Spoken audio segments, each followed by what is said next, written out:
What's up, guys? Welcome to another video. I am the poet Akila, and in today's video, we're going to be reading the poem Class in Session. So, you know the drill. Let's get to it. Waiting for the right time only works when you make it your time. Being aware of each situation is to carefully read the esoteric signs. When you stay in your lane, all manifestation comes to you personally. No need to stress about situations. Everything will align eventually. Applying so much mental pressure on your soul is a catalyst for disaster. In life, there are always going to be ups and downs.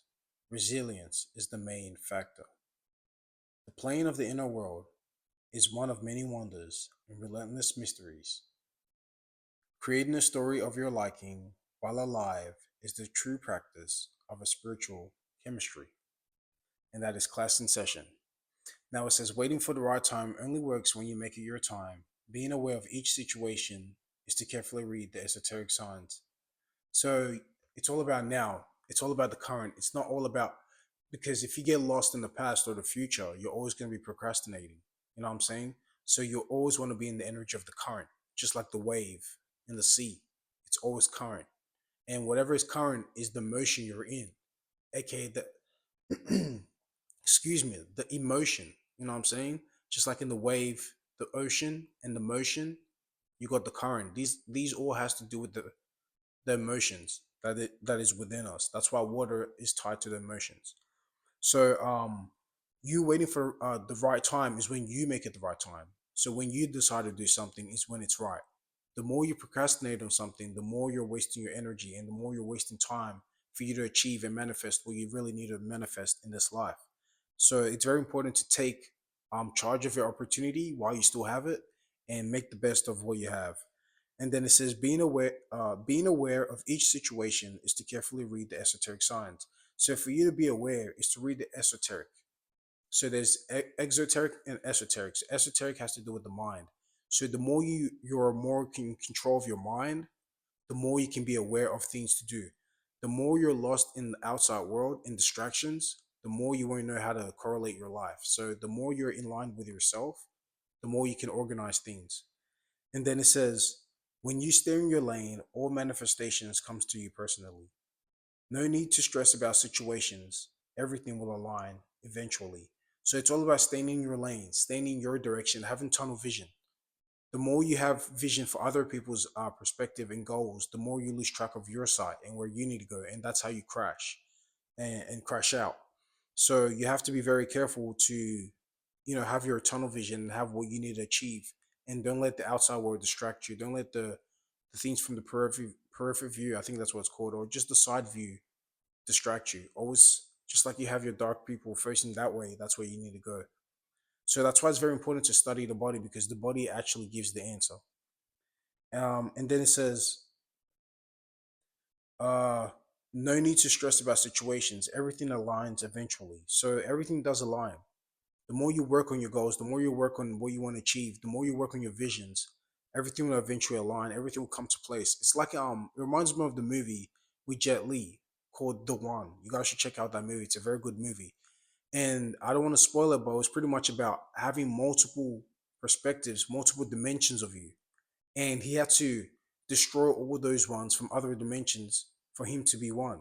So for you to be yourself and be one again, you have to let go of those old past thoughts of yourself, all those dimensions that you've created of yourself, or those memories that you've created of yourself that was never supporting your actual growth, supporting your empowerment.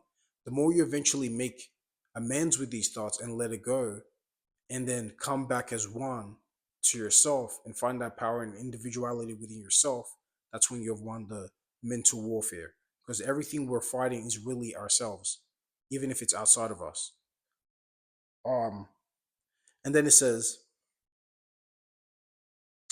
applying so much mental pressure on your soul is a catalyst for disaster. In life, there are always going to be ups and downs. Resilience is the main factor. So applying so much mental pressure on yourself is only going to hurt your soul. You know what I'm saying? Because even on a molecular level, your cells, the way you think, the way you feel, that's what you implant into your cells and create your DNA, because that's what in science, that's what it is DNA. It's your memory. So whatever, let's say your parents are going through, the pain, the trauma that they went through, that is connected to their DNA, and you're also part of their DNA. So when you get born, you deal with a lot of their things, and it's up to you to end that generational curse. By doing that is by mastering yourself. And the more you can master yourself, the more you can create a lineage and a family that is actually more uh developed. You know what I mean, in terms of everything that is needed for a family unit. And then it says, in life there are always going to be ups and downs. Resilience is the main factor, so it's all about resilience. You know what I mean, that's part of the duality, the dualistic and nature of existence. So the more you're resilient, the more you're going to go through, the more you're going to strive through. And it's all about having that power, that force within you, like I've said in my previous video, creating that force within you. And the more you're in tune with that force, the more you can go further in life. And then it says, the plane of the inner world is one of many wonders and relentless mysteries. Creating a story of your liking while alive is the true practice of spiritual chemistry. So the plane of the inner world is your mind, your creativity, your dream mode when you're asleep, you're dreaming. You know what I'm saying? That's the inner world. And it has many wonders, you know what I mean? Some people's dreams are very crazy. Some people's dreams are very mundane. So whatever dreams you have physically is what's going to manifest mentally. You know what I'm saying? And then it says, creating a story of your liking while alive is the true practice of spiritual chemistry. So when you create a story of your liking while you're existing, that's when you're practicing true spiritual chemistry, because you're aligned with yourself. You're aligned with your inner self.